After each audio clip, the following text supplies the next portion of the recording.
अस्सलाम वालेकुम व्यूअर्स, आई महविश नाज फ्रॉम आपकी आवाज़। और आज हम मौजूद हैं दरिया के करीब एक इलाके में जहाँ पे एक पूरी फैमिली एग्जिस्ट कर रही है एक कमरे के मकान में। एक कमरे के घर में ये लोग इतने सारे अफराद यहाँ रहते हैं। इनका खाना पीना, रिहाइश, वॉशरूम तक इवन इसके अंदर है। जगह जगह खड्डे बने हुए 10-10 फीट गहरे जो है ना अंदर सुराख हैं, जिसमें किसी भी इंसान की जान जाने का किसी भी वक्त खतरा हो सकता है। बाकी आइए इनसे बात करते हैं और जानते हैं कि ये इन हालात में कैसे गुजारा कर रहे हैं। अस्सलाम वालेकुम। वालेकुम अस्सलाम बेटी।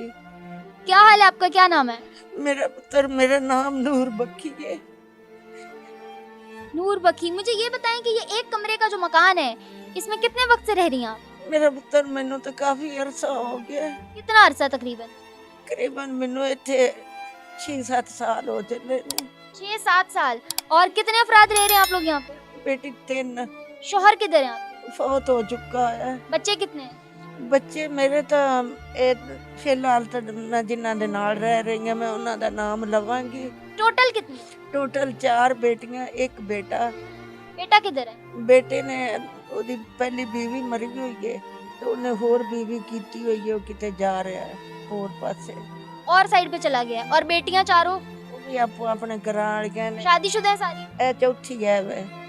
ये चौथी बेटी है? हाँ ये आपके पास रहती है? जी हाँ, गूंगी है, बहरी है। गूंगी बहरी। और ये बच्चा किसका है? ਇਹ ਬੱਚਾ ਇਹਦਾ ਹੈ। ये बच्चा इसका, ये आपके पास रहती है? ਹਾਂ, ਇਹ ਬੱਚਾ ਮਾਂ ਦੀ ਤਲਾਕ ਦੇ ਨਾਲ ਲਿਖਿਆ ਹੋਇਆ ਵਿੱਚ। खर्चा कौन उठाता है? ਖਰਚਾ ਅੱਲਾ ਦੇਣ ਵਾਲਾ। ਮੈਂ ਮੰਗ ਪਿੰਨ ਕੇ ਲਿਆ ਕੇ ਇਹਨਾਂ ਦਾ ਪੇਟ ਪੂਜਾ ਕਰਨੀ ਹੈ। ਸਾਨੂੰ ਕਮਾ ਕੇ ਦੇਵਣ ਵਾਲਾ ਕੋਈ ਸਾਰਾ ਨਹੀਂ, ਅੱਲਾ ਦੇਵੇਗਾ। तो आप 6-7 साल से यहाँ इसी एक कमरे के मकान में रह रही हैं। कितना किराया है इसका? ਇਹਨਾਂ ਪੁੱਤਰ 6000 है। 6,000 रुपया किराया है। कौन देता है? ਅੱਲਾ ਦੇਣ ਵਾਲਾ। मैं ਮੰਗ देती हैं किराया? मैं देनी है हर महीने देती हैं? हर महीने। पिछले महीने च नहीं दिता गया तो मेरी मंजियां सोता उठा के ले गए। 4 पहिया उठा के ले गए आपकी, इसलिए कि आपने किराया नहीं दिया। जी। इस कमरे में तो पंखा भी नहीं है, बाकी चीजें तो बहुत दूर की बात। आपने गर्मी का इतना वक्त कैसे गुजारा है? तर अल्लाह दी सुपुर्द बाहर छत ते, एदी छत दे उत्ते इसकी छत है आपके पास? छत है। अच्छा, नीचे अभी हमने देखा है कि तहखाना, एक तहखाना मौजूद है और बहुत ही जाले लगे हुए और इतना कोई खौफनाक किस्म का तहखाना मौजूद है जैसे वहाँ कोई भूत बंगला बनाना हो। वो क्या है? मेरा पुत्र डर आउंदा है, सपूंगले निकलदे ने।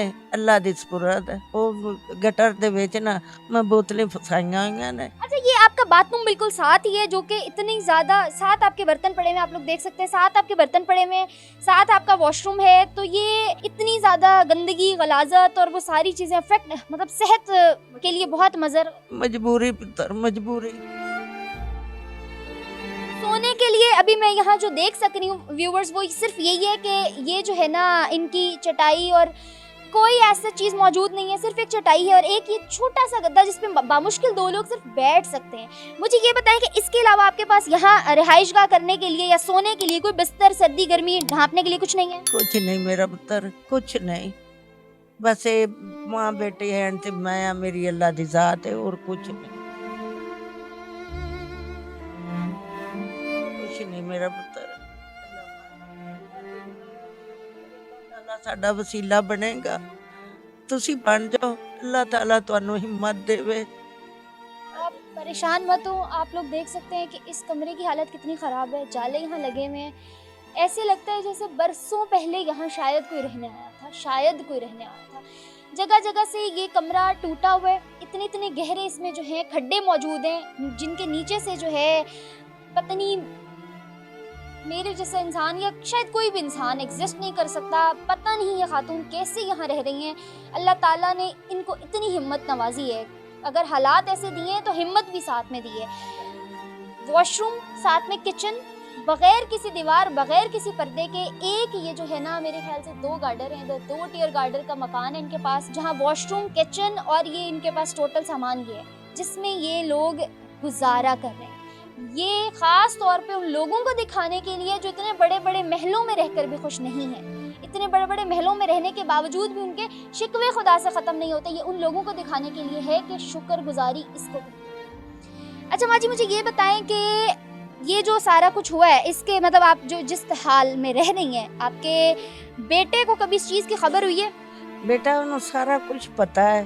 फिलहाल उनका जे तो सीधी पूछे तो एक्सीडेंट होया ए चीज उनकी फिसी हुई है, जनानी उन्हें होर कीती हुई है, मेरे तो जुदा है। शोहर को की वफात को कितने साल हो गए? ओनू करीबन 25 साल हो चले ने। 25 साल हो गए हैं। हाँ, ए बेटियां बेटा मैं उसदे तो बाद ब्याह है। अच्छा मुझे ये बताएं कि मांग तांग के आप गुजारा करती हैं तो कितना का आखिर मांग तांगे एक दिन में कितना हो जाता है? मेरा पुत्र मैं जुमे रात मंगनी है, जुमा मंगनी है, बाकी पूरा हफ्ता नहीं क्या करती हैं फिर? बाकी पूरा हफ्ता जे चली गई हैं तो कोई हांडी रोटी ले आंदी, जे नहीं गई तो फिर अल्लाह दी सुपुर्द भूख बर्दाश्त है।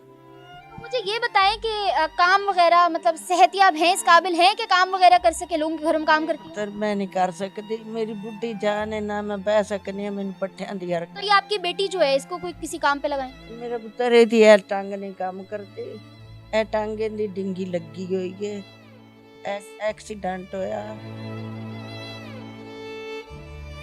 ये शोहर ने तलाक क्यों? बस हनेर बेटा पहले उन्होंने खुशी खुशी कीता, बाद में उन्हें आख्या गूंगी है बेरी है मैनू ते पसंद। बेटा सही है मतलब? अल्लाह दा बेटा सही है, बोल सकता है। नाज़रीन मेरे पास तो अल्फाज खत्म हो गए इनके लिए। क्या ऐसी भी जिंदगी होती है? क्या ऐसे भी रहना पड़ता है? कि हालात ऐसे भी होते हैं? क्या आजमाइशें इतनी भी सख्त होती हैं? आप लोग यहाँ होते तो देख सकते, आप लोगों को शायद अंदाज़ा नहीं है, ऐसे देखकर भी अंदाज़ा ना हो कि कितने मुश्किल हालात में यहाँ पे एक ज़िंदगी गुजारी जा रही है, जिंदा लोग एग्जिस्ट कर रहे हैं। कितना टफ है ये, मैं बयान नहीं कर सकती, मेरे पास अल्फाज नहीं। जी नाज़रीन, आप लोगों ने देखा भी और आप लोग अभी भी देख सकते हैं कि किस कठिन हालात, किन मुश्किलों से ये खातून गुजर के अपनी गूंगी बहरी, जिसको उन सलाहियतों से महरूम रखने वाली अल्लाह की ज़ात है, लेकिन ये ज़िंदगी उसको और यहाँ के लोग, इस दुनिया के लोग उसको ऐसी ऐसी आजमाइशों से गुजार रहे हैं कि वो एतराज़ करने पे मजबूर हो जाए कि मैं ऐसी क्यों नहीं, मेरे पास ये क्यों नहीं है, जबकि ऐसा नहीं होना चाहिए। आगे सर्दियाँ आ रही हैं, इन लोगों के पास इसके अलावा कोई रिहाइशगाह नहीं है। किसका दिल नहीं चाहता कि वो नर्म बस्तर पे गर्म रज़ाई में सोए? किस इंसान का दिल नहीं चाहता? यहाँ पे सर्दी गर्मी इस चटाई पे ठंडे गर्म फर्श पे गुजारना बगैर पंखे और हीटर के कितना मुश्किल है, ये शायद आप लोग अंदाज़ा भी नहीं लगा सकते। बहुत बरस कबल आज एक रियासत थी हज़रत उमर फारूक रज़ी अल्लाह अन्हा की, जिसमें वो अल-ऐलान कहते थे कि मेरी रियासत के अगर दूसरे कोने में कोई कुत्ता भी मर जाए तो उसका हिसाब भी अल्लाह क़यामत के दिन मुझसे लेगा। तो नाज़रीन, ये क्या दौर है? आज हमारे प्राइम मिनिस्टर साहब कहते हैं कि मैं इसको मदीना की रियासत बनाऊंगा, तो क्या ये बन रही है? क्या ऐसे बनेगी? उसमें मेरी गुजारिश है उनसे कि उसमें ऐसे लोगों का भी ख्याल किया जाना चाहिए, उसमें ऐसे लोगों को भी मद्देनजर रखना चाहिए, ऐसे लोगों को भी ऊपर लेके आना चाहिए, ऐसे लोगों के बारे में भी सोचना चाहिए जो हमारे मुल्क में एग्जिस्ट करते हैं, जिनकी ज़िंदगियाँ ज़रूरी हैं, जिनकी ज़िंदगी हमारे लिए उतनी ही इम्पॉर्टेंट है जितनी के प्राइम मिनिस्टर की अपनी ज़िंदगी, जितनी के बाकी तमाम लोगों की ज़िंदगियाँ, उन अमीरों के बच्चों की ज़िंदगियाँ जो गाड़ियों में घूमते हैं, जिनको अंदाज़ा नहीं है कि पैसा कहाँ से आता है, कैसे आता है, कमाना कितना मुश्किल है, ज़िंदगी कितनी मुश्किल है, उन तमाम लोगों को के साथ साथ ऐसी ज़िंदगियों को भी मद्देनज़र रखना पड़ेगा। आप परेशान नहीं हो, अल्लाह ताला जिसने पैदा किया है वो ज़ात रिज़्क देने वाली है, और वो आमीन। बस दुआ करती रहिएगा, हम सब आपके साथ हैं, हमारी दुआएं आपके साथ हैं। ओके व्यूअर्स, इसके साथ साथ आज की वीडियो से मुझे दें इजाज़त। फर्दर वीडियोस के लिए हमारे चैनल को लाइक, सब्सक्राइब और बेल आइकन को क्लिक करना बिल्कुल मत भूलिएगा। तब तक के लिए अल्लाह।